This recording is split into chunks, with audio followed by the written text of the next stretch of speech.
Welcome to yet another video in the series of videos made by NMMTA on the issues affecting all of us. An organization of non-clinical medics has been persistently engaging in anti-MSc activities for quite some time now. This fringe group has resorted to various obnoxious and unethical practices directed towards medical MSc PhD teachers. Their tactics include questioning and denigrating the academic qualifications of non-medical teachers, using inappropriate language against colleagues, spreading misinformation and lies to belittle their credentials, involving medical students in the conflict, and creating a division among teachers. In our previous video, we presented facts and situations to shed light on the matter.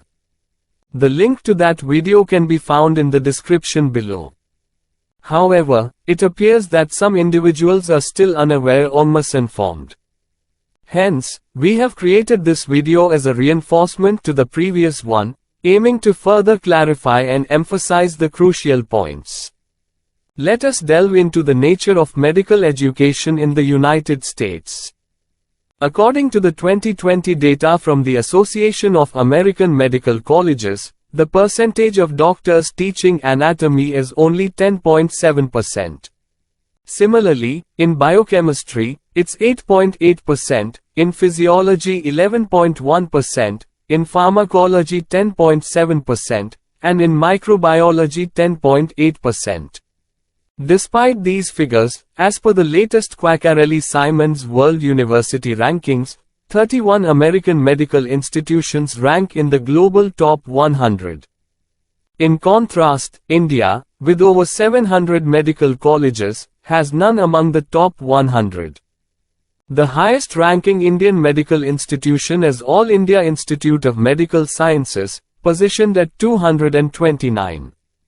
When some of the world's leading institutions predominantly employ non-doctors in non-clinical disciplines and yet maintain high standards, what objections can the lower-ranked Indian institutions possibly have? Let us ponder this as we reflect on the state of medical education in our country. It has been emphasized time and again that medical MSc courses share similarities with MD courses, encompassing all components of the latter, albeit with minor variations across colleges. Although the selection process for medical MSc courses may not be uniform, the courses are conducted concurrently with MD courses by the same esteemed medical professors, utilizing the same resources and methodologies.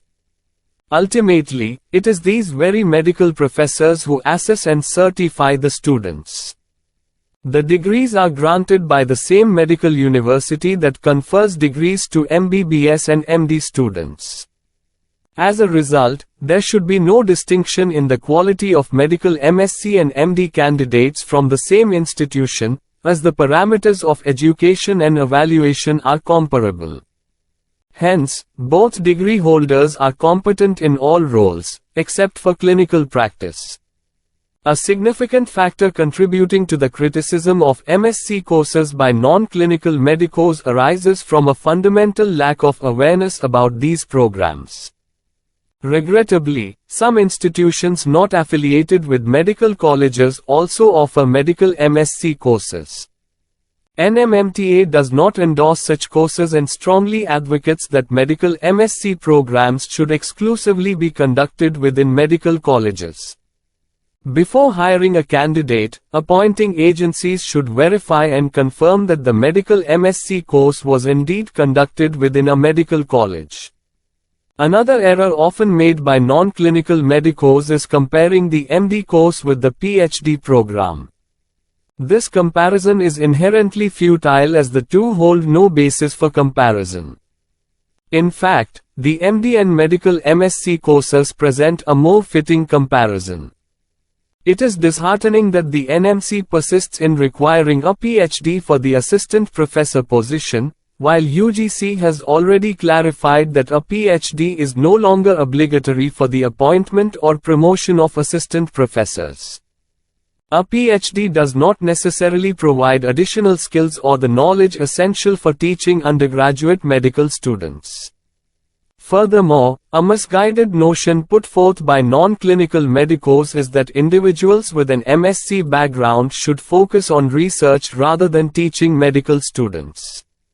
This assertion stems from a lack of understanding about the nature of the course. Medical MSc programs are not structured to create researchers. Their primary purpose has always been to create teachers in non-clinical subjects. It is commendable that medical education has progressed into a competency-based system with horizontal and vertical integration. The students of medical MSc courses, regardless of their subject specialty, undergo a mandatory one-year study of anatomy, biochemistry, and physiology, much like the first-year MBBS students. Therefore, integrating with the preclinical specialty poses no challenge. It is essential to recognize that integrations, both vertical and horizontal, only constitute 20% of the syllabus. Let us not pretend that integrations are limited to non-clinical subjects alone. The integration with basic medical sciences continues into the clinical subjects of the pre-final and final year courses, which are exclusively taught by medical teachers. Another contention used to discourage the involvement of non-medical teachers is the assertion that preclinical subjects now involve early clinical exposure, necessitating only medically qualified teachers. However, according to the CBME guidelines issued by the NMC, early clinical exposure constitutes a mere 1.7% of the allocated teaching hours, equating to only 9 hours each for anatomy, biochemistry, and physiology. This can easily be achieved by 70% of medically qualified teachers. Therefore, this argument also falls flat. There are several medical colleges that either lack non-medical teachers or have just a few in each department. However, it should not be assumed that the entire syllabus is solely taught by non-medical teachers. What about the remaining 70% of medical teachers? The blame for any perceived poor quality of medical education cannot be solely attributed to the minority of non-medical teachers while the majority of medical teachers absolve themselves of responsibility. Even if 30% non-medical teachers are reintroduced, the medical teachers will still be in the majority. They can freely teach clinical interpretations, a subject they are proud of. It's essential to clarify that 30% is not a reservation. Medical colleges have the freedom to appoint MD holders if available as their first choice. Medical MSc PhD teachers may be appointed as a second choice when MD holders are unavailable. Despite this, why is there insecurity among non-clinical teachers? It is indeed true that many private medical colleges have shown a preference for non-medical teachers. Additionally, numerous medical MSc PhD candidates have excelled in the selection process or interviews. It is for the non-clinical medicos to introspect why non-medical candidates are preferred over them. It is essential for institutions to have the freedom to recruit candidates solely based on merit, devoid of any influences of pride and prejudice. In fact, the All India Unaided Medical Colleges and Universities Association conveyed the following in a written submission to the Union Health Ministry in January 2023, which I quote: "There is acute shortage of faculty in non-clinical subjects. Majority of seats in these subjects are going vacant after the introduction of NEET in 2017. This is resulting in deficiency of trained teachers in these basic subjects. Before NEET, these seats could be filled by MBBS pass students of low merit by colleges directly at almost nil fees." In addition, this association of private medical colleges had requested the Union Health Ministry to permit the appointment of non-medical teachers to the extent of 70%. Moving on, let us draw the attention of the viewer to the 92nd report of Department-related Parliamentary Standing Committee on Health and Family Welfare on the Quality of Medical Education in India, which was tabled in the Rajya Sabha.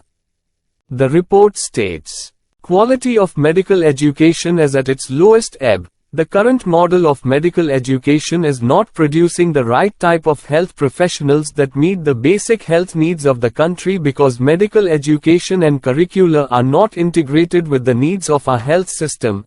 Many of the products coming out of medical colleges are ill-prepared to serve in poor resource settings like primary health center and even at the district level. Medical graduates lack competence in performing basic healthcare tasks like conducting normal deliveries. Instances of unethical practice continue to grow, due to which respect for the profession has dwindled. It is not clear to us what quality are the non-clinical medicos are actually trying to uphold. It is undeniable that the standards of medical education in India are poor. Anyone who has worked as a faculty in a medical college is well aware of the reasons behind these poor standards. With a few exceptions here and there, most medical colleges, whether government or private, suffer from subpar standards.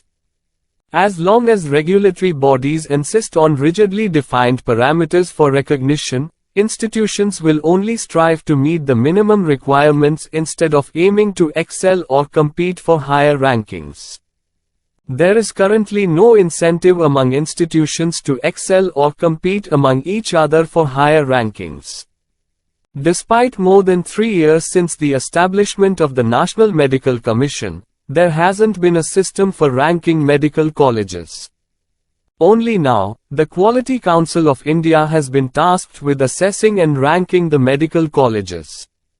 Those genuinely interested in upholding the quality of medical education should direct their efforts towards addressing the major challenges instead of targeting genuinely qualified non-medical teachers.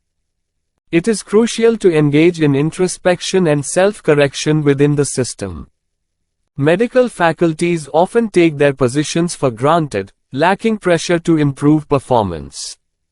Conversely, non-medical teachers, considered outsiders, face constant scrutiny, leading them to strive harder in their roles.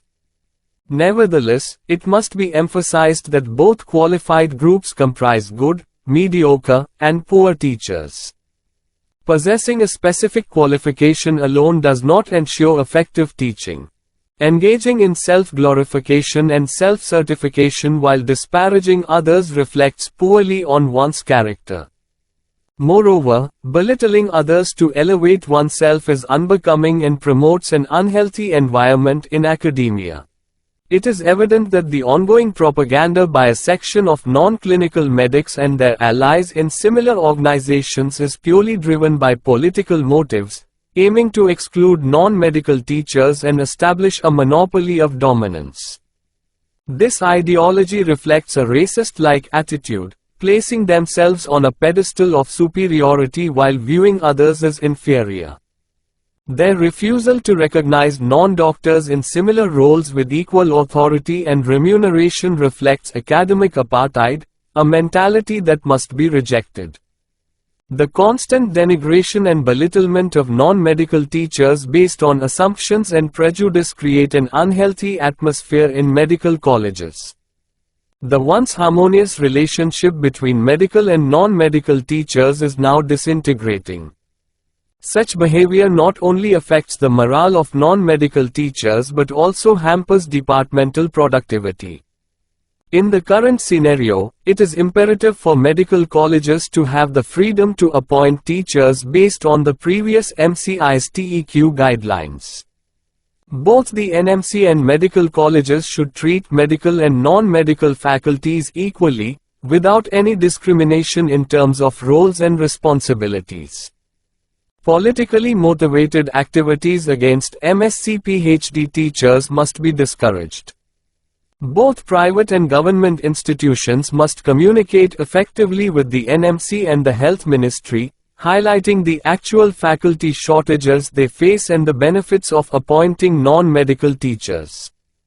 In conclusion, we earnestly appeal for mutual respect and an end to the constant slandering and shaming of non-medical teachers on social media and in the press. NMMTA firmly believes that both classes of teachers can coexist harmoniously and complement each other in advancing the goals of medical education.